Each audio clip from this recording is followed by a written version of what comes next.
ॐ स्वस्ति श्री गणेशाय नमः। स्वस्ति श्री वेदपुरुषाय नमः। अस्मद् श्री गुरुभ्यो नमः। अस्मद् श्री परम गुरुभ्यो नमः। अस्मद् श्री सर्वगुरुभ्यो नमः।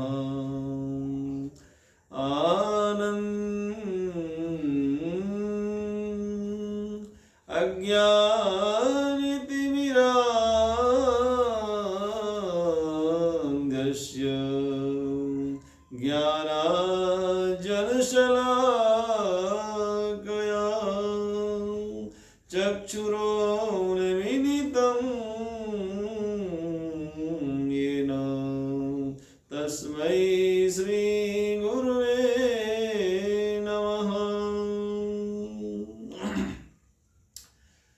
वागर्थाप्रतिसम्प्रत्यो वागर्थाप्रतिपत्तये जगतः पितरौ वन्दे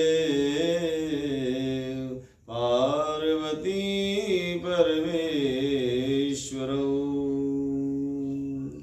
अखिल ब्रह्मांड नायक परमात्मा भगवान सदाशिव अनंत बलवंत श्री हनुमंत लाल जी महाराज के पावन चरणों में दास का सत सत नमन।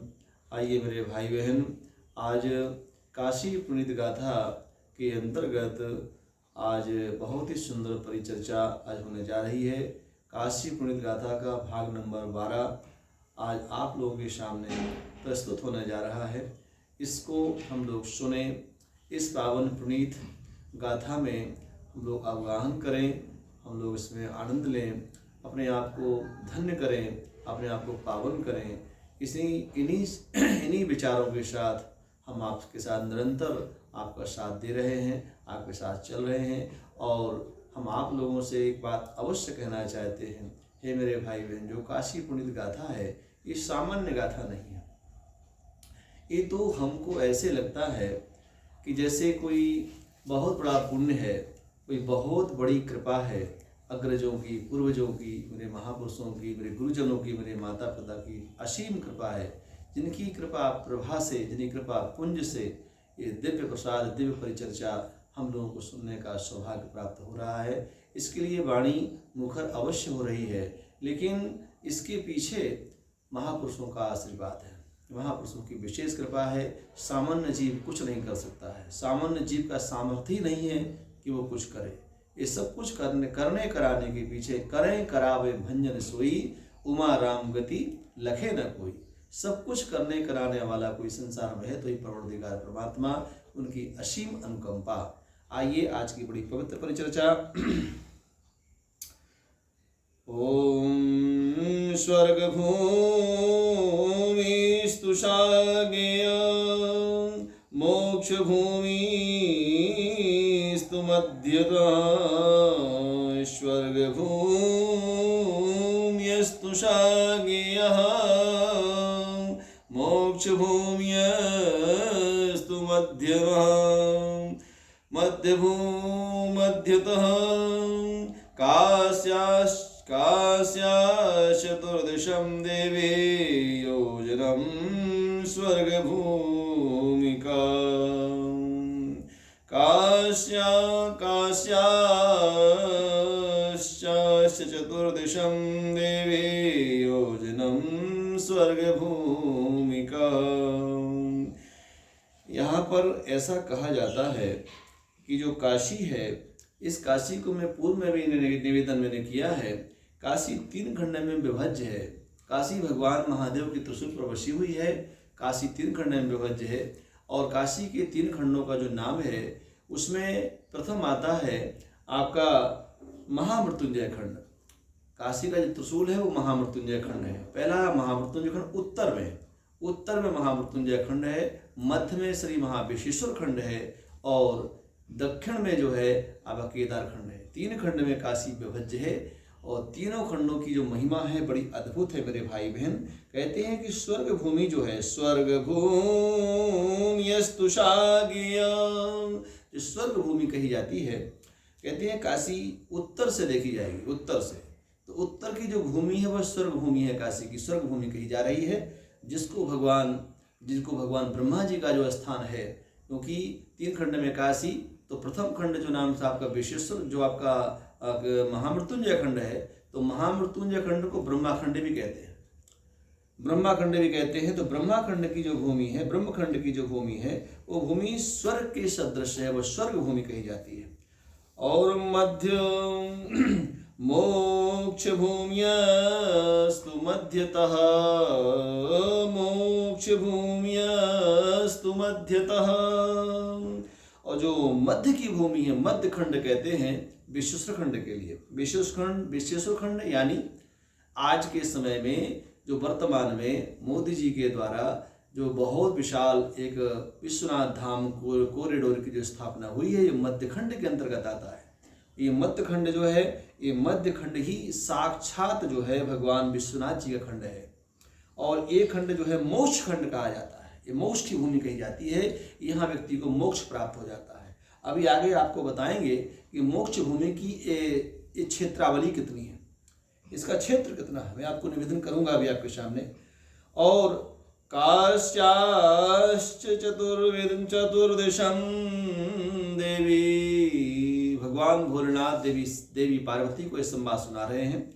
स्कंद पुराण अंतर्गत भगवान शंकर उमा जी का संवाद चल रहा है, वो प्यारा संवाद है। देवी उमा को भगवान शंकर इस संवाद सुना रहे हैं कि हे देवी उमा, ये जो काशी स्वर्ग भूमि है, इस स्वर्ग भूमि देवताओं की स्वर्ग से पृथक है। देवताओं का जो स्वर्ग है, उस स्वर्ग से काशी का स्वर्ग अलग कहा जा रहा है। काशी की जो स्वर्ग भूमि है, इस स्वर्ग भूमि की महत्ता बहुत ही पृथक है, बहुत ही अलग है, बहुत ही विलग है। काश्याश्चतुर्दिशं देवी योजनं स्वर्ग भूमिका। कहते हैं कि और जो तीसरा खंड है, केदार खंड।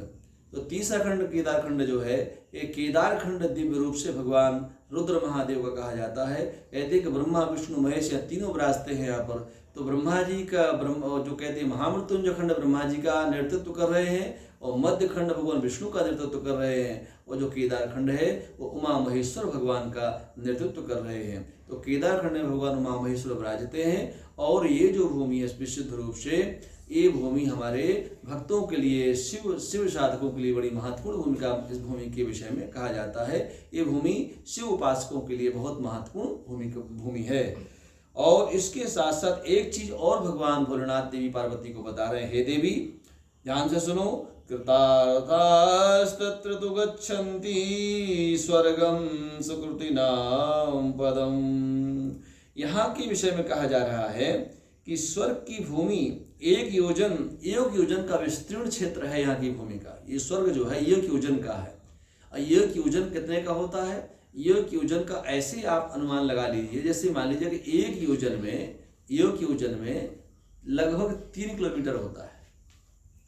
लगभग 3 किलोमीटर 1 योजन में 3 किलोमीटर होता है। तो 7 योजन का मतलब 300 किलोमीटर, मोटा मोटी 300 किलोमीटर की जो भूमि है काशी मध्य भूमि, मध्य मोक्ष खंड जो है, काशी का जो मोक्ष खंड है वो 300 किलोमीटर पूरे काशी के इर्द गिर्द चारों तरफ। तो चारों तरफ काशी का जो इर्द गिर्द का क्षेत्र है वो मोक्ष खंड कहा जाता है। और इस मोक्ष खंड की स्थिति यह है मेरे भाई बहन, इस मोक्ष खंड के लिए देवता भी तरसते रहते हैं कि यहाँ काशी जैसी पवित्र नगरी में यदि मुझे सौभाग्य मिल जाए तो वो उसके लिए देवता भी जतन प्रयत्न करते रहते हैं। लेकिन वो भी बरहमेश इस बात को लालायित रहते हैं कि मुझे ये भूमि प्राप्त हो जाए। निवेदन, यत् सुखं काशीवासेस्त्र न तद् ब्रह्मांड मंडले अस्ति चेद्वै कथं सर्वे, अस्ति चेद्वै कथं सर्वे काशीवासाभिलाषुकः। कहते हैं कि ये सुख है, ये जो काशी के स्वर्ग भूमि मोक्ष भूमि का जो स्वर्ग है ये कहीं अन्यत्र प्राप्त नहीं होता है। कहते हैं कि काशी का जो स्वर्ग है वो देवताओं के स्वर्ग से पृथक है मेरे भाई बहन। एक देवताओं का जो स्वर्ग है, देवताओं के स्वर्ग से काशी की स्वर्ग भूमि अलग कही जाती है। देवताओं का स्वर्ग और विश्वनाथ जी का स्वर्ग भूमि ये अलग है, मोक्ष भूमि अलग कही जाती है। इसका ये अलग ही इसकी महिमा है। कहते हैं यत् सुखम काशीवासिस्त्र तद ब्रह्मांड मंडले। कहते हैं कि इस पूरे ब्रह्मांड में, इस समस्त ब्रह्मांड मंडल में ऐसी कोई जगह नहीं है जो काशी की तुलना कर सके। काशी की तुलना में कोई भी ब्रह्मांड है ही नहीं। ये अतुलनीय जगह है, इसकी कोई तुलना नहीं कर सकता है। ये अतुलनीय जगह है। और इसके साथ साथ दूसरी बातें कही जा सकती है कि देवता भी अस्ति चेत् द्वे कथम सर्वे काशीवासाभिलाषुकः। कहते हैं कि देवता लोग भी जो है काशी वास करने के लिए ललाहित रहते हैं, आशावान रहते हैं, आशातीत रहते हैं कि मुझे भी मौका मिले तो मैं भी काशी वास करूं। क्योंकि सच्चाई यह है कि देवता जो स्वर्ग में निवास करते हैं, जो कुछ महापुरुष जो तपश्चर्या के द्वारा, कुछ जीव तपश्चर्या के द्वारा जो स्वर्ग प्राप्त कर लेते हैं, उनका भी निश्चित समय है। उनका पुण्य क्षीण होता है, उनका पतन हो जाता है। पुण्य क्षीण होने पर पतन हो जाता है और पुनः उनको मृत्युलोक का वास मिलता है, फिर से उनका जन्म होता है। देवताओं के साथ भी हूबहू यही होता है। देवताओं का भी जो पुण्य क्षरण होता है, उनका पुण्य क्षरण होने के बाद उनका स्वर्ग लोक से पुनः पतन हो जाता है। तो यानी स्वर्ग लोक से पतन होने की संभावना बनी रहती है। लेकिन ध्यान रखिएगा मेरे भाई बहन, विश्वनाथ जी की जो स्वर्ग मोक्ष भूमि है, यह पतन की संभावना नहीं है, पतन की संभावना नहीं है। यहाँ पर रहने वाले जीव का पतन नहीं होता है। इस संदर्भ में बड़ी पुनीत चर्चा नारद पुराण अंतर्गत कही जा रही है। भगवान नारद जी बहुत सुंदर ये बात कह रहे हैं। काशीस्थै पतितैस्तुल्यः, काशीस्थै पतितैस्तुल्यः नाभयं स्वर्गिणः क्वचित्, काश्यां पादात् भयं नास्ति स्वर्गे पादात् भयं महत्। कहते हैं काशीस्थै पतितैः तुल्यः, काशीस्थै पतितैः तुल्यः, यानी काशी के जो पतित लोग हैं, यद्यपि अच्छे और बुरे सर्वत्र होते हैं, अच्छे और बुरे इस संसार में समग्र हैं, सभी जगह हैं, प्राप्त होते हैं, पाए जाते हैं। अच्छी बुरी ये मत सोचिए कि अच्छे लोग फला जगह अच्छे होते हैं, फला जगह बुरे होते हैं। हर जगह अच्छे होते हैं, हर जगह बुरे होते हैं, ये हर जगह की मान्यता है। तो उसी क्रम में स्वर्ग के देवता कहते हैं ये काशी में जो पतित लोग रहते हैं, पतित माने होते हैं कुछ गलत कर्म करने वाले, पाप कर्म करने वाले, निंदित उपेक्षित कर्म करने वाले, जो पापी टाइप के लोग हैं जो काशी में रहते हैं। तो देवता कहते हैं हमसे महान तो पतित हैं, हमसे महान तो पतित हैं कि काशी की भूमि उन्हें प्राप्त हो गई। हमसे महान काशी के पतित हैं कि जिनको काशी की धरती प्राप्त हो गई। काशीस्थै पतितैः तुल्यः, काशी के तो जो पतित लोग हैं वो उनकी तुलना तो कोई कर नहीं सकता है। वयं स्वर्गिणः क्वचित् न वयं स्वर्गिणः क्वचित्, स्वर्ग के देवता उनकी तुलना नहीं कर सकते हैं। काश्यां पादात् भयं नास्ति स्वर्गे पादात् भयं महत्। कहते हैं कि उनके पतन की संभावना नहीं है। काशी में जो रहने वाले हैं, काशी में जो रहने वाले महान लोग हैं, पतित लोग भी यदि काशी में निवास कर रहे हैं, उनका कभी किसी भी अवस्था में पतन नहीं होता है, उनका पतन नहीं होता है, उनका जो है उनका पुण्य नष्ट नहीं होता है, उनके पुण्य का वर्धन होता रहता है। क्योंकि भगवान महाकाल, भगवान विश्वनाथ जी काशी की धरा पर रह करके अपने काशी के समस्त जीवों के कानों में, श्रवणों में तारक मंत्र का उद्बोधन कराते रहते हैं। तारक मंत्र का जब उद्बोधन भगवान शिव कराते हैं, इस दृष्टि से काशी के लोग जीते जी स्वर्ग में वास करते हैं। काशी वासी स्वर्गवासी च काल भैरव पूजनम।